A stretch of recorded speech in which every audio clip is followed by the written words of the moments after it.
In the year 2020, the UK was shaken with a very devastating news of the life of a young boy who originated from Nigeria called Damilola Taylor. His life was gruesomely taken by knife wielding boys in Peckham, and it's been almost 10 years since that incident happened. And what is the deal with the knife crime in the UK? Is the UK government winning this journey? Are they winning this fight? Has there been any improvement? But the data in terms of knife crimes in the UK is speaking otherwise. Let's dive into the story of Damilola Taylor. All right. Hi everyone, my name is Wemimo. Welcome back again to my channel. If you're new on my channel, welcome, and if you're a return subscriber, thank you so much for always coming back. So if you're a Nigerian or you live in London or you've been in the UK for a very long time, you will definitely have heard about the story of Damilola Taylor. So I'm glancing down here because I've got my notes. So it's approximately 10 years after his horrifying murder. It's been 10 years since after Damilola Taylor's life was taken that evening. Okay, so let's read it. So like I said in the introduction, in 2000, the UK was shaken by the heartbreaking murder of a young Nigerian boy named Damilola Taylor. He was just 10 years old when his life was actually cut short in a senseless act of violence on the streets of London. Exactly, yeah, London, Peckham. But this isn't just a story of tragedy. It's a story of resilience. His parents were resilient. His parents, his dad, his mom, and it's a shame now that both of them are no longer alive. So justice and the family's fight to turn pain into purpose. What really happened on that fateful day? Who were the killers? And what became of them? And how did Damilola's parents ensure that his legacy would never be forgotten? And what his parents did, and obviously the fight against knife crimes in the United Kingdom. So, who was Damilola Taylor? So, Damilola Taylor was born on the 7th of December 1989 in Lagos, Nigeria. He was the son of Richard and Gloria Taylor, their Nigerian parents, a well-educated and respected family. His father was a Nigerian civil servant and his mother was a nurse. So in the year 2000, Damilola and his family were moved to the UK for better educational and healthcare opportunities. So they moved in 2000. I can't imagine what Nigeria was in terms of healthcare and educational system in Nigeria was at that time. I know there have been like ASU strikes and all of this school closure and stuff like that, but these parents decided to bring their family over to the United Kingdom. So the tragic incident that took young Damilola Taylor's life. On the 27th of November 2000, just a few days before Damilola's 11th year birthday, Damilola was attacked on his way home from a library in Peckham, South London. He was stabbed in the leg with a broken bottle by a group of youths. He managed to walk into a stairwell of an estate, but he collapsed due to excessive bleeding and later died.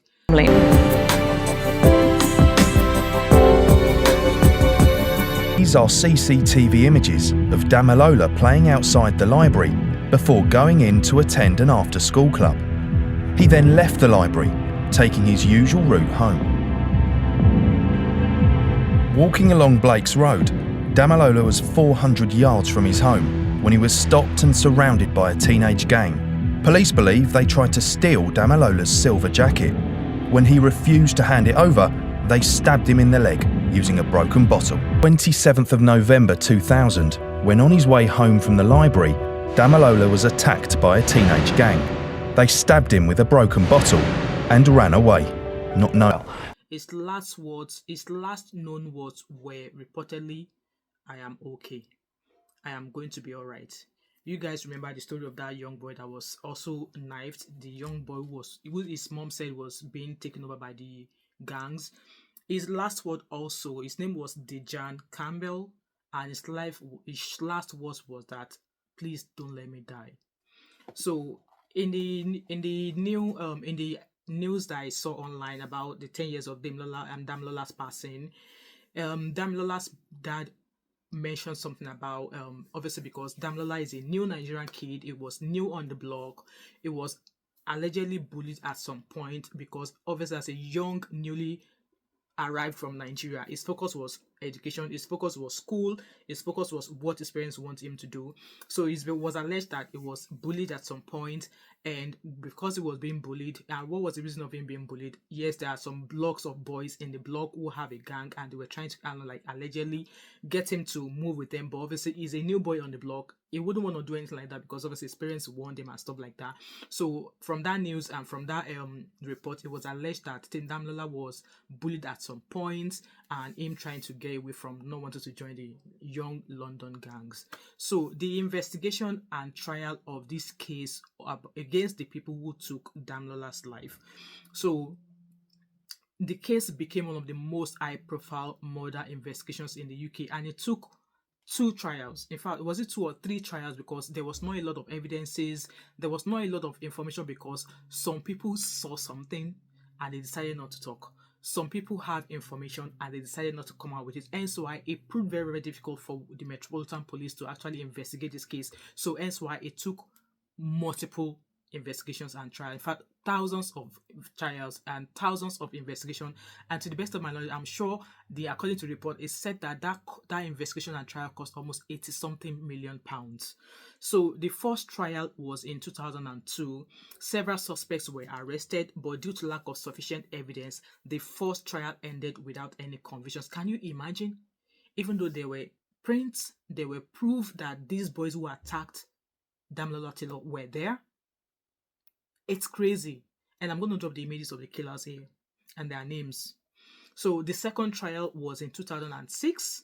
After a lengthy investigation, 2 brothers, Danny Preddy, their images are here, and Ricky Preddy, were convicted of manslaughter. And the Preddy brothers were part of a gang and had previous criminal records. They were sentenced to 8 years in prison. So apparently, Damilola was on his way home from leaving the library, and then these 2 boys attacked him. So while they attacked him, he ran into a stairwell. It was while at that stairwell that I think they tried to collect Damilola's jacket, and Damilola won't release it. Hence why one of them broke a bottle and attacked Damilola with it. So at some point, this case broke down a few times. They were not able to actually convict this guy because the defendant, whoever is defending these 2 brothers, were like, it was not as if it was premeditated. So premeditated, which means that they had intention of taking Damilola's life. Apparently, they crossed him at that stairwell, and they allegedly tried to take something from him, but because Damilola would not lead that thing, the weapon they used on him was found in that stairwell. So which meant that the defendant for the killers were like, oh, it was not premeditated. It was not premeditated. So that case, when I was reading and I watching the program about the show, I was like, God, for the fact that they had the intent, for the fact that they went to that extent. Damilola was just a 10-year-old boy. And the 2 guys, 2 of them to a 10-year-old in a dark alley with nobody around to help him. And they thought the best thing, the thing they could do, because they could not get his jacket, was smash a bottle and stab him. Like, they knew that would kill him. Hence why they did it. So, yeah. So those were the 2 trials. The first one was in 2002 and the second was in 2006. So what actually happened to Danny Preddy and Ricky Preddy? So Danny Preddy was released in 2011 after serving part of his sentence, but he was later rearrested for violating parole. And then Ricky Preddy was released in 2010 but was sent back to prison in 2011 for driving offense. So these 2 brothers, they've been known to the Metropolitan Police. They've been known to be involved in one crime or the other. See, one thing that kind of like upset me about the justice system in the UK is this: they already have a knowledge that a certain criminal or a certain person has criminal convictions.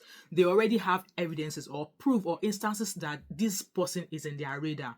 Why not jail them? Give them the maximum sentence for that crime, because now these 2 boys, they've taken away the life of young Damilola Taylor. Even though they have previous convictions, and then they've gone on to commit that crime against Damilola, they had to go through multiple trials to convict them, and then they've been released. And when they were released, they were sent back into prison shortly afterwards again. Like, why not just leave them to rot in prison? Why not just leave them to rot in prison? Just like that guy in Stockholm that went into the dance lesson to go and unalive young children. This boy, I'm going to bring that story of that boy maybe at some point. This young boy is being known by the police that he has this radicalized thinking in his head. He has this radicalized thinking of, taking some people's life, of knives. He's been on their radar as somebody who has such kind of thing in his mind, but they did not do anything. Yes, it was reported, but they were like, oh, it doesn't pose a threat. It doesn't pose a threat until it went on to kill 3 children and injured many other people. Like, it doesn't make sense. If somebody has been in the radar of the police after convicting or after committing some sort of crime, jail them. There's no point letting them go and maybe saying you are keeping an eye on them to see if they're actually going to go ahead and kill somebody. Do they have to end up taking somebody's life before you decide to jail them? That's one thing about the justice system in this country that it actually annoys me. Now, what happened to Damilola's parents? So Gloria Taylor, who is Damilola's mom, Damilola's mother was devastated by his death. What parent would not be devastated by the death of their child? It was 10 years old. 10 years old. She later worked to raise awareness about youth violence, but sadly passed away in 2008 due to a heart attack. I want to say it was probably Damilola's death that broke her heart. There was no way she could stand, like, no parent deserved the death of their child, not in a gruesome way, the way Damilola was taken. And with amount of years back and forth that was put into place, that had to go into that case for those boys to be jailed for how many years? Jailed for 8 years. Those guys, even one of them ran a car over a police officer. And then they still had jailed them for 8 years. After 8 years, they released them again, and then they went on to commit more crimes, and then they locked them back. Like, why were they even released in the first place? Why? So Richard Taylor, Damilola's father, has continued to honor Damilola's memory, advocating against knife crime through the foundation called Damilola Taylor Trust, a charity dedicated to preventing youth violence. However, Damilola Taylor's dad also passed away last year after a prolonged illness with cancer. So may their souls rest in peace. In as much as they fight so hard to make sure that Damilola got justice, they've both gone to rest now, and I'm sure they will be with their baby now. Both Damilola's mom and dad, they are no longer alive, and I believe Damilola Taylor has 2 other brothers and a sister. I believe so. If I'm wrong, please let me know in the comment section. So, important facts of this case, because it seems that the UK government are struggling with the knife crimes in the UK. They are struggling with this battle. So the mother exposed major issues about gang violence and knife crime in London, especially in the UK, not London, but it's very, very high in London. Some victims of knife crimes that the news shook me were that of the young girl, Eliane Adam. She was only 15 years old. And what happened to her? And she was only trying to protect her friend who a boy was trying to maybe talk to. Maybe they were allegedly dating. Eliane's friend had a boyfriend. So this girl said she was no longer dating this guy. And while Eliane was trying to shield her friend, this ex-boyfriend of Eliane's friend brought a knife and dug it into Eliane. That was how he killed Eliane.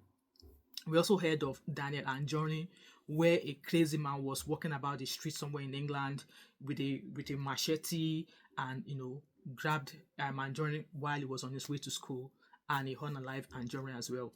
And also, like I said, that the John Camel, the 13-year-old or something, whose mom said he was taken into the care system and the gangs, took over his life from the age of 3, blah, blah, blah. So these are knife crime, young victims that happened late last year that shook me the most. That it seems that the UK government, the police, I don't think they're ever going to win this fight against knife crime. I don't think they're going to do. And maybe they will start winning the fight against knife crimes if they're actually leaving prisoners to do their time rather than releasing them on time for good behavior or for something. So the initial field trial led to reforms in how child witnesses are treated in court. So it was alleged that there was a young witness, but during that time it was alleged that they were giving this victim gifts and stuff like that. But this young child who was meant to be the witness, later on recanted her story, or in fact it did not go well, even though she was the only viable witness. But the way she was treated does not seem to have helped the case a lot. So which means that a few reforms were made as to if any victim or if any witness was a young child, there should be a way and manner they will go about presenting them as a witness to the court. So Damilola Parents Foundation has since helped many young children stay away from crime. In as much as this foundation is there, they are doing lots of things like organizing activities, award nights, game shows to take children off the street. There are still some particular set of people who the life of gangs and carrying weapons can never depart from their lives. Which brings me to the question of, was Damilola's parents' fight against knife crime or carrying knife, has it gone to waste?